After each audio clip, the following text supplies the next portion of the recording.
Audio Jungle.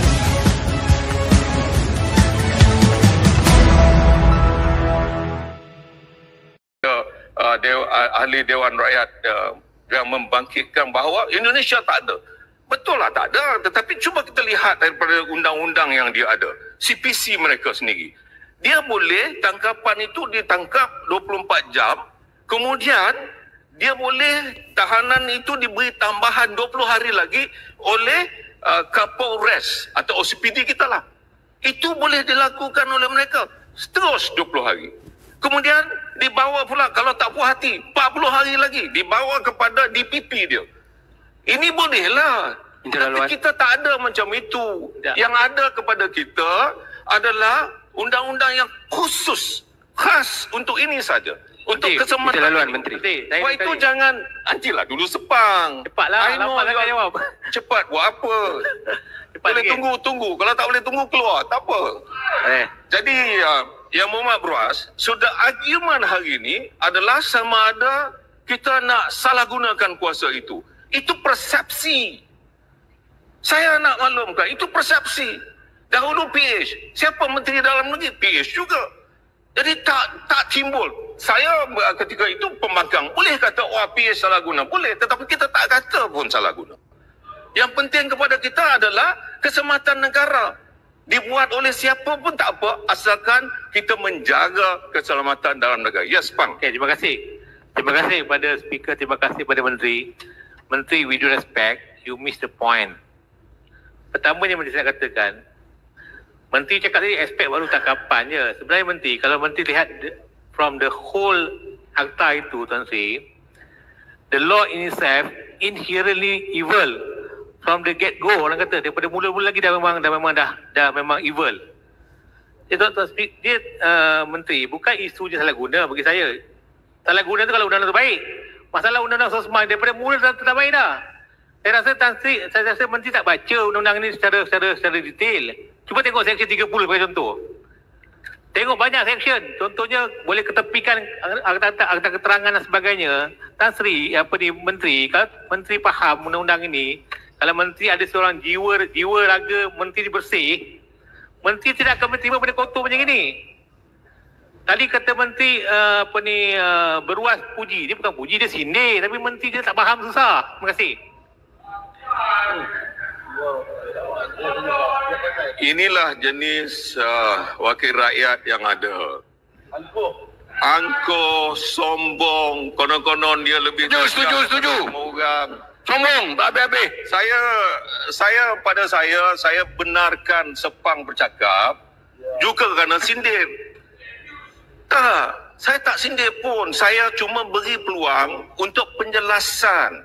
Tapi kalau beginilah caranya wakil rakyat di sebelah sana, rakyat melihat bahawa mereka adalah satu kumpulan. Bukan mereka lah, bahawa Sepang adalah seorang wakil rakyat yang hanya angkuh, ego, konon-konon dia lebih bijak daripada semua orang yang ada dalam dewan ini. Padahal kita debate nak debate RTM live boleh debate live kat TV boleh. Saya cabar ni, okey. Boleh. Okey, saya nak cabar dengan YB, kita berdebate. Saya ingin mengingatkan ahli-ahli dewan, we go back to what we are now. Kita punya discussion, kita punya usul. Do not divert to the others. Ya, Mak Menteri, baling boleh bagi sikit ya, Mak Menteri. Silakan. Terima kasih Tuan Ketua. Sekejap, Pucung sekejap. Jadi, saya pernah bersama dalam dewan ini, ketika itu saya menteri lain, dan Sepang ketika itu juga adalah pembangkang. Kita debate macam ini. Akhirnya, jatuh. Saya tak mahu perkara seperti itu berlaku. Kita kena ingat semula bahawa apa yang kita buat ini adalah sesuatu kebaikan. Kita buat ini kebaikan. Bukan saya nak katakan, semua yang ada dalam ini patut. Saya nak maklumkan. Diluluskan kenapa? Ketika itu ramai wakil rakyat pembangkang juga. Tahun 2012. Dan diluluskan juga. Menunjukkan bahawa keperluan. Jadi apa yang berlaku kita perlu review. Okay. We understand that. Tadi Pucung ada minta. Menteri, why not kita tengok semula. Ada perkara dalam itu yang patut kita review. I think inilah sesuatu yang kita bertanggungjawab. Kita sama-sama bertanggungjawab. Betul. Tapi yang waktu ini yang saya minta adalah untuk berikan masa 5 tahun itu supaya akhirnya kita review. Otherwise, undang-undang ni dah tak ada. Sebab itu saya minta kita lulus, and at the same time, kalaulah sesiapa pun jadi menteri selepas ini, we review perkara-perkara yang kita rasa tak perlu. It is nothing wrong. Sebab kita adalah merupakan kumpulan atau golongan yang mempercayai untuk kepentingan negara. Sebab itu saya mahu kalau boleh, semua menerimanya ini atas sifat untuk mempertahankan keselamatan dalam negara. Saya minta balik dulu. Pucung. Terima kasih Datuk Betul, terima kasih Yang Amat Menteri. Rakyat di luar sana sedang meneliti perbahasan kita. Di antara perkara yang mereka nak dengar daripada Menteri, Yang Amat Menteri, adakah selain daripada jenayah terancang, perdagangan manusia, teroris semua ni, adakah perkara judi online dan skamer yang menjadi-jadi pada hari ini boleh kita masuk ke dalam Akta Sosma ni? Kalau ini boleh, rakyat di luar sana akan berterima kasih kepada kerajaan, khususnya kepada Yang Amat Menteri KDN ni, sebab ini satu perkara yang amat ketara dan mustahak untuk dibendung oleh pihak polis kerana mereka melakukan kerja-kerja ini tanpa no trail at all, sir. Jadi Sosma ni lah saja yang boleh mengajar mereka-mereka yang buat online dengan skamer ni. Terima kasih. Judi online dan skamer. Tahniah kepada Yang Berhormat Baling. Ini Yang Berhormat yang faham. Yang Berhormat Sepang tadi tak berapa faham. Jadi sebab itu kadang-kadang kala bila kita campur adukkan pemikiran kita, akhirnya kita hanya tuju kepada satu bab semata-mata. Bab yang paling penting kepada kita adalah keselamatan keseluruhannya, bukan hanya isu politik. Sebab itu saya ucap terima kasihlah kerana Baling memahaminya. Memang kita perlukan ini, terutamanya apabila banyak sindiket-sindiket yang boleh mengganggu gugat akan keselamatan. Keselamatan ini bukan hanya setakat terorisme, tetapi juga banyak lagi keganasan-keganasan yang boleh menyebabkan perasaan tidak tenteramnya rakyat dalam negara kita. Sebab itu saya dengar apa yang Pucung cakap. Saya kata, you make sense. Kerana ada perkara dalam itu yang boleh kita lihat semula review. And saya minta Pucung tadi. Terima kasih Tuan Speaker. Terima kasih Yang Berhormat Menteri. Dua perkara ingin saya bangkitkan. Satu, Yang Berhormat Menteri tadi sebut bahawa sekiranya usul ini tidak diluluskan hari ini, maka undang-undang ini tidak ada. Yang Berhormat Menteri, 4.11 itu berkaitan dengan usul untuk lanjutkan 4.5 sahaja, not the whole act. Jadi ianya khusus kepada 28 hari. Betul. Jadi kalau tidak diluluskan hari ini, akta tu ada. Ya, akta itu masih ada. Prosedurnya tak ada. Hanya section itu 23, 28 hari saja yang tak Betul. ada. Jadi isu yang berbangkit yang kedua, Minister, saya dengar apa yang Datuk Menteri sebut. I think you understand the issue. Tetapi kita kena lihat dari sudut yang berlainan. Yang Berhormat Menteri kata bahawa tidak ada kes-kes, ada laporan disalahguna kuasa dan sebagainya. So you're coming from that angle. Tapi biarkan saya bawa ianya daripada sudut yang lain. Mr. Minister, kalau 28 hari seseorang ditahan, tidak ada peluang dibawa ke hadapan magistrate di mana beliau boleh buat aduan bahawa ada salah guna kuasa dan sebagainya. Kemudian selepas 28 hari beliau terus ditahan, tak ada jamin. Kes dia bangkit setahun selepas daripada itu. So kita ni melihat daripada sudut itu, and that's why the question is, sama ada kita boleh cuba cari satu mekanisme di mana ada peluang untuk seorang yang ditahan itu dibawa ke hadapan magistrate atau pihak yang bukan polis, pihak yang bebas, di mana boleh dibawa aduan sama ada salah guna kuasa, silap pakai section atau apa-apa, but at least there is a forum. Right. Jadi di situ saya minta supaya kerajaan dapat lihat can we find that mechanism so that mungkin dalam 14 hari bawa ke magistrate untuk tahan dilanjutkan dan sebagainya. So that is the aspect I'm looking at. Terima kasih. Terima kasih Pucung. Yang ini yang saya kata, kalau kita bincang seperti ini, bukan tak boleh. Saya bersetuju untuk kita lakukan sesuatu perbincangan yang baik. Tak payah tuduh-menuduh. Saya betul, bila saya dengar tadi saya kata, it is only fair for everyone to have specific dates selepas itu dia patut ada peguam dia untuk membantu beliau sebagai contohlah. Tetapi berapa waktunya? Waktunya masa bila? Sebab keses yang ada bukan hanya setakat dalam negara. Ia begitu kompleks. Kadang-kadang keses itu melibatkan ramai kumpulan yang besar. Sindiket-sindiket yang begitu besar. Sehinggakan 14 hari pun tak cukup untuk kita membenarkan peguam masuk. That's also something yang kita perlukan undang-undang ini. And sebab itu saya tengok di mana letaknya supaya kita ada fairness untuk semua. Kumpulan yang ini, offense yang ini diberikan 14 hari. Offense yang ini mungkin naik lagi. Itu harus difikirkan dalam masa kita memberi penambahbaikan pada SOSMA. Tapi buat waktu ini, yang penting yang saya bawa adalah yang saya katakan tadi. Bukan akta itu ada, tetapi prosedurnya nanti. Oleh kerana section itu tidak ada, maka prosedurnya sudah hilang daripada apa yang patut diadakan. Yang patut mesti digunakan oleh PDRM. Lepas tu saya bersetuju dengan Pucuk, ada masanya untuk kita bincang dengan lebih lanjut. Buat hari ini, saya minta kalau boleh kita berikan PDRM waktu yang mengikut section yang kita minta ini, tapi selepas itu tidak salah untuk kita review. Sama ada kerajaan ini, kerajaan yang masa depan. Tapi yang pentingnya, review yang dilakukan itu adalah sesuatu yang lebih menyeluruh, komprehensif. Not only that section, tetapi juga section-section lain yang saya rasa boleh diperbetulkan supaya tidak ada salah guna dalam menjalankan tugas tersebut.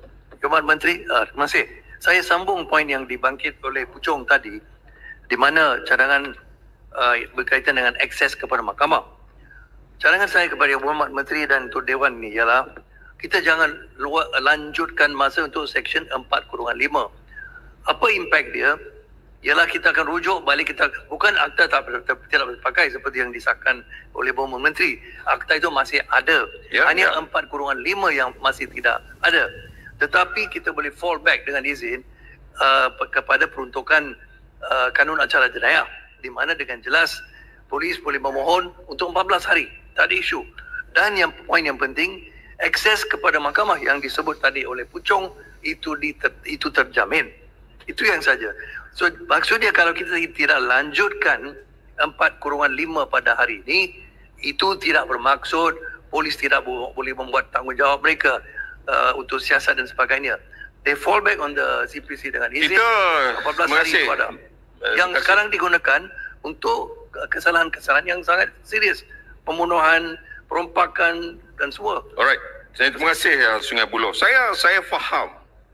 Saya faham atas permintaan Sungai Buloh itu.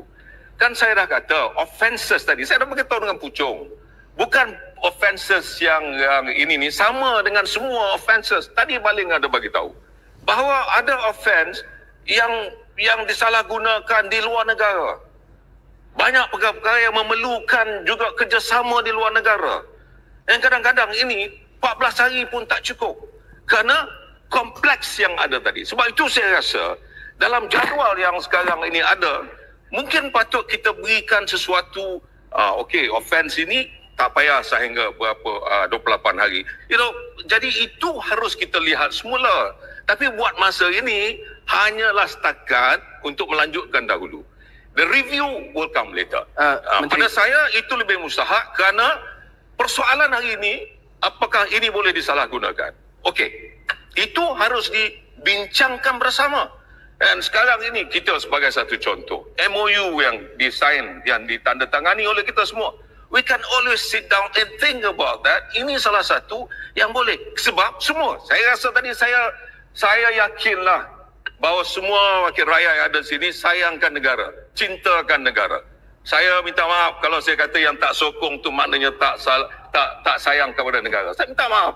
Tapi ketika itu, apabila saya baca, saya kata, everyone should. Sepatutnya, minta maaf Tuan Speaker, sepatutnya bahawa kita harus terima kerana ini adalah untuk keselamatan negara.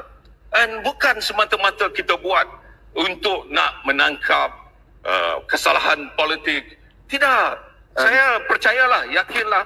But buat masa ini, I will never to menggunakan akta ini untuk mencari kesalahan ahli-ahli politik. Itu tak betul. Itu tak betul sama sekali. We should not do that.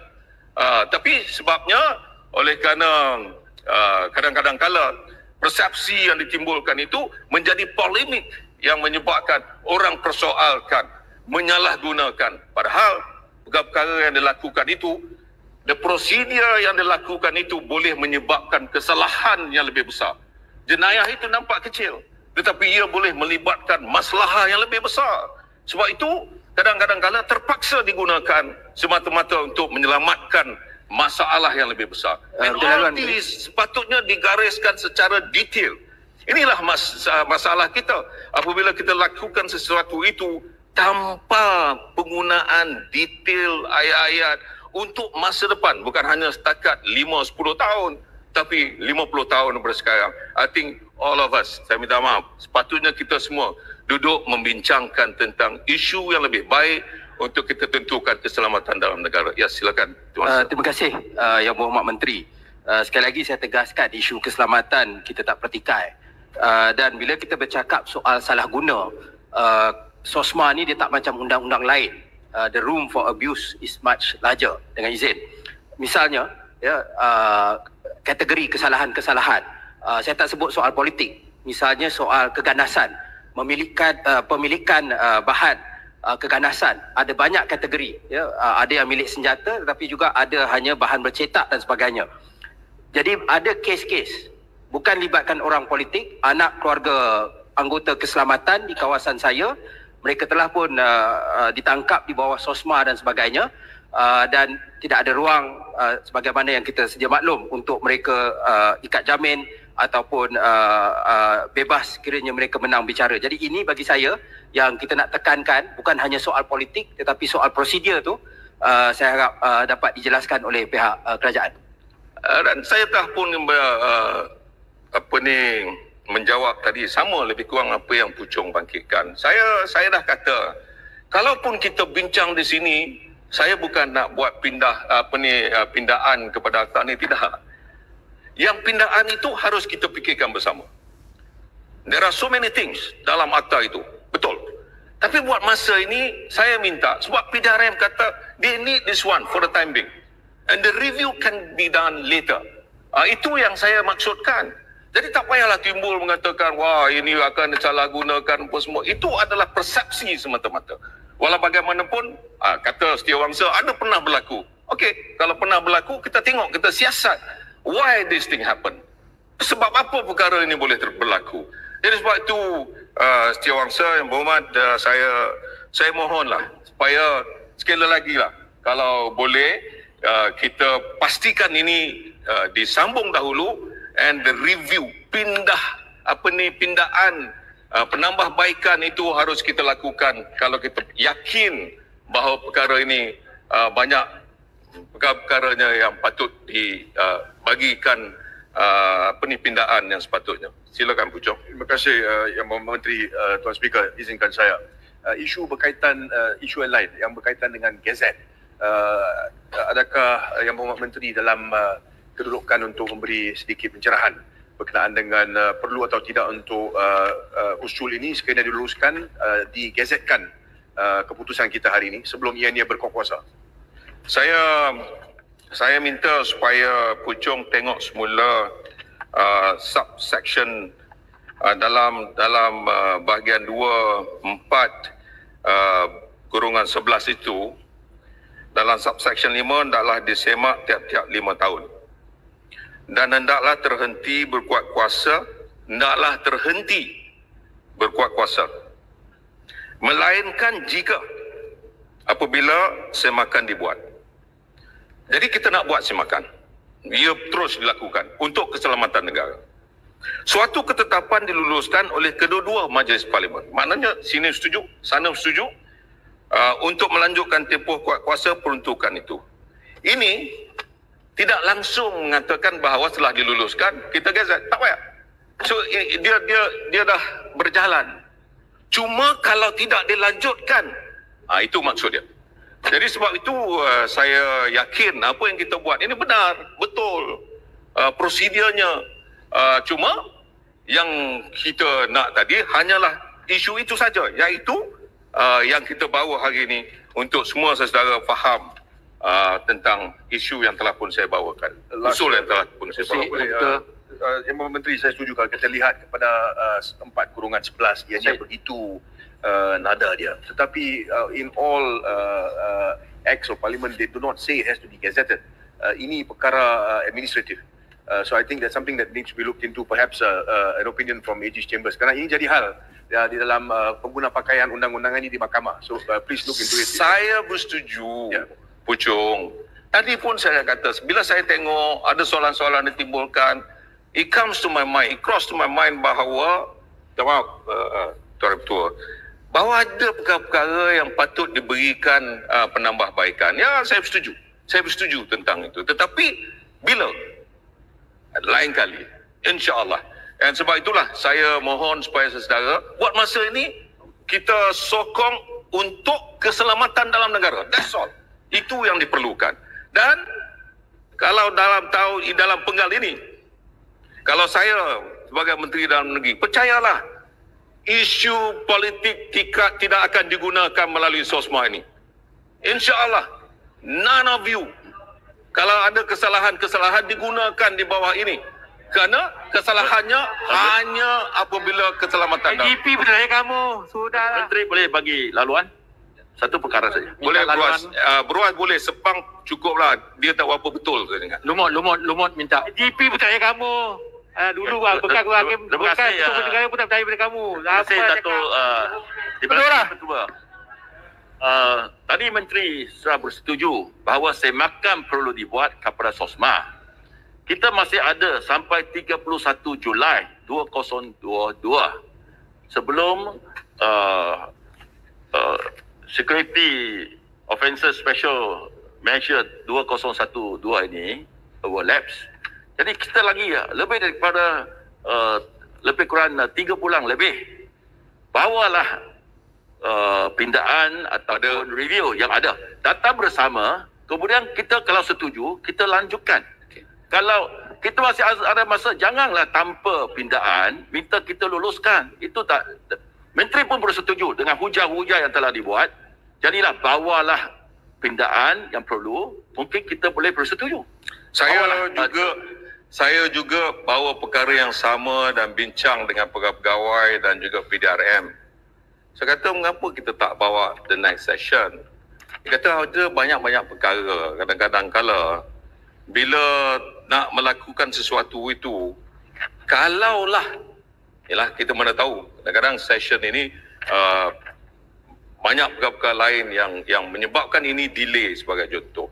Jadi sebab itu dia kata why not kita bawa sekarang. Dan saya bersetuju untuk bawa sekarang. Pada saya kerana tadilah semua dah mengaku bahawa kita ini adalah wakil rakyat yang mempertahankan kedaulatan negara. Sebab itu saya kata that case kita bawa juga untuk memastikan bahawa tempoh itu saja. And we talk about review, it will take some time. Kita nak fikir satu persatu. And saya bersetuju untuk kita bincang semula, kita buat penambahbaikan. Ipoh Barat. Ya, terima kasih. Yang berhormat, semasa perbahasan saya dah beritahu bahawa Kabinet dulu, Pakatan Harapan, kita dah buat review mengenai akta ini. Kenapa review tersebut tidak diambil kira dan tidak dibawa untuk pemindahan dan sebagainya? Yang kedua adalah, yang berhormat, seperti menteri-menteri lain, memberi aku janji bahawa ia tidak akan dipakai, akta ini tidak akan dipakai terhadap ahli politik. Yang ini aku janji secara lisan saja, yang berhormat. It won't be effective. We know, isn't it?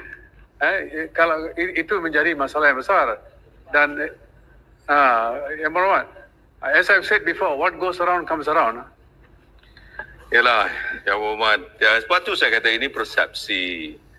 Kalau saya nak argue pun daripada sekarang sampai besok pagi pun, Yang Berhormat tak bersama dengan saya. Tapi yang pentingnya adalah jelas hari ini saya dah maklumkan. Tadi pun dalam ucapan saya, and just now also I mention lagi, saya sebut lagi bahawa akta ini tidak akan disalahgunakan terhadap ahli-ahli politik. Ini memang sudah ada ternyata termaktub dalam akta itu sendiri. And apa yang dipersoalkan adalah perkara yang lepas. Sekarang ini perkara-perkara yang nak kita tengok ke hadapan, and I assure you itu tidak akan berlaku. Yes, terima kasih Tuan Speaker, terima kasih pada Yang Berhormat Menteri. Isu ni Yang Berhormat Menteri bukan saja salah gunaan terhadap ahli politik. Seperti yang contoh yang diberi oleh Setiawangsa, ada banyak kes salah guna pada marhain. Orang biasa ya ditangkap di bawah akta drakonin ini, disimpan berbulan-bulan dan macam-macam berlaku. Ini yang poin saya. Bukan kita cakap bukan ahli politik saja. Itu poin pertama. Yang kedua, Yang Berhormat Menteri sekarang timbulkan isu review. Tapi sepatutnya kalau kita ikut semangat MOU kita, perkara ini patut dibawa kepada jawatan kuasa MOU, dan saya yakin, saya tahu, correct me if I'm wrong, Yang Berhormat Menteri sendiri adalah dalam jawatan kuasa itu. Sepatutnya dibawa ke sana, bincang isu ini berlanjutan ditimbul di sana dan perbincangan review berlaku. Tapi malangnya kita kita diberikan peluang itu. There was no consultation, nothing. Tiba-tiba baru last minute macam ini dibangkitkan isu review. Poin yang terakhir ialah bila kerajaan dulu lah, Barisan Nasional buat akta ini pada tahun 2012, 4/5 sudah diset sebagai sunset clause. Kita ada banyak klausa di akta ini, SOSMA, yang memang drakonin lah, yang sudah disebut oleh beberapa rakan-rakan. Denial of bail, macam-macam tindakan drakonin dalam pembawaan keterangan dan sebagainya. Tetapi klausa ini specifically pada masa itu pun dimark sebagai sunset clause. Maksudnya dilihat sebagai satu yang extraordinary, dengan izin Tuan Speaker, yang special, yang patut direview. Dan pada satu hari dengan isu sunset clause ini dibatal. Jadi isu itu bukan satu isu baru. Is marked as a sunset clause, peruntukan dengan sunset clause lah, iaitu review dan tidak dilanjutkan. Jadi inilah bagi kita ialah sesuai, kita tidak lanjutkan lagi dan kita kembalikan pada sistem CPC dan kita terbuka. Kita duduk bersama membincangkan review klausa-klausa lain yang kita anggap draconian, denial of bail selepas acquittal dan macam-macam lah. Kita ada banyak peruntukan yang perlu direview, dikaji semula. Dan inilah cadangan saya nak bagi kepada Yang Berhormat. Okey, terima kasih Sungai Buloh. Kadang-kadang kita ni bila kita nak fikirkan sesuatu, akta ini perlu, yang saya kata. Review itu bukan repeal. Ini yang silapnya. Bila kita kata review itu, macam Puchong cakap tadi, ada penambahbaikan yang perlu ada dalam akta ini. Akta ini perlu. Bukan saya kata ini adalah sesuatu yang sunset. Tidak.